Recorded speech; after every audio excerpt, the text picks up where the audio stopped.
পাকে পৌঁছে যায়। আরো জোরে বলো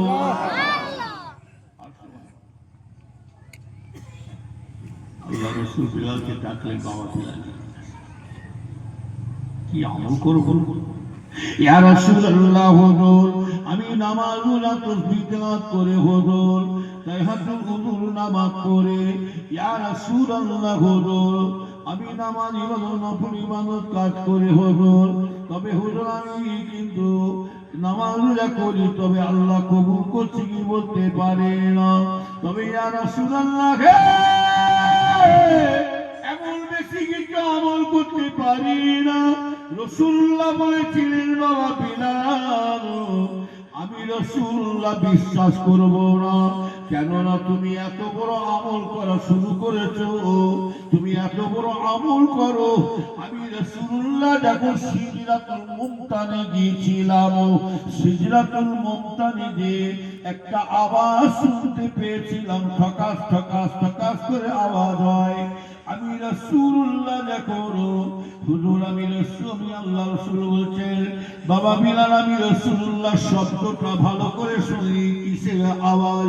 সিদরাতুল মুনতানে শুনে দেখলাম এই আওয়াজটা বাবা বিলাল অন্য কোনো আওয়াজে নয়, তুমি যখন চলাফেরা করো ওই জুতোর শব্দটা আমি সেখানে আওয়াজ পেয়েছিলাম।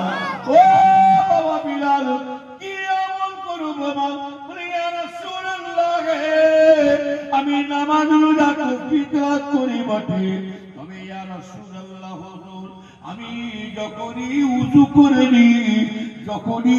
করে তখনই আমি 2 রাকাত করে তাহিয়াতুল উযুর নামাজ আদায় করে তাহিয়াতুল উযুর নামাজ পড়ে আল্লাহ রাসূল তাআলা বলেন, বাবা বিলাল তুমি এত বড় আমল করো বাবা, আমি রাসূলুল্লাহ বলে দিলাম আল্লাহ পাক যদি জান্নাতে দেয় সর্বপ্রথমে আমার বিলালকে আল্লাহ আগে জান্নাত দান করবে।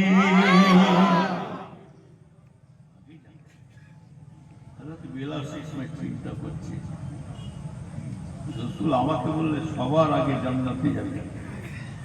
হযরত বিলাল চিন্তা করছে যে আমার থেকে উপযুক্ত বড় বড় সাহাবা আছে না নাই? আছে। আবু বকর আছে।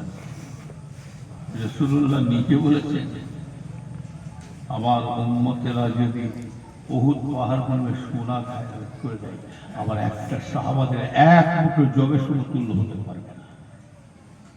রাসূলুল্লাহ বলছে तमाम উম্মতের নেকি পাল্লা যদি এক দাড়ি পাল্লা এক পাল্লায় চাপিয়ে দেওয়া হয়, আর আমার আবু বকরের একটা নেকি যদি এক পাল্লায় চাপিয়ে দেওয়া হয়, আবু বকরের নেকিটা আল্লাহ ভারী করে দেবে। সুবহানাল্লাহ।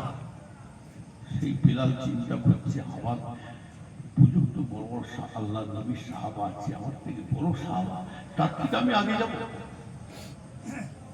হ্যাঁ, যে ওমর ফারুক আল্লাহ আমিরের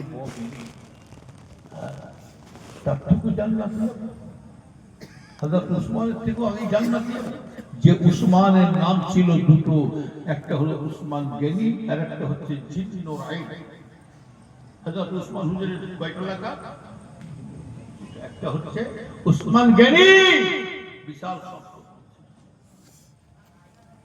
এই বীরে নোমা কুয়াটা মক্কা শরীফে যারা হাইসে গেছে, জানেন কি এটা কুয়া দেখাই না, এখন আর সেখানে যেতে দেয় না। বীরে নোমা কুয়া মদিনা মক্কাবাসীদের পানি খাওয়া কষ্ট হতো। ইহুদিরা বেঈমানের বাচ্চারা মুসলমানদের পানি খেতে দিত না,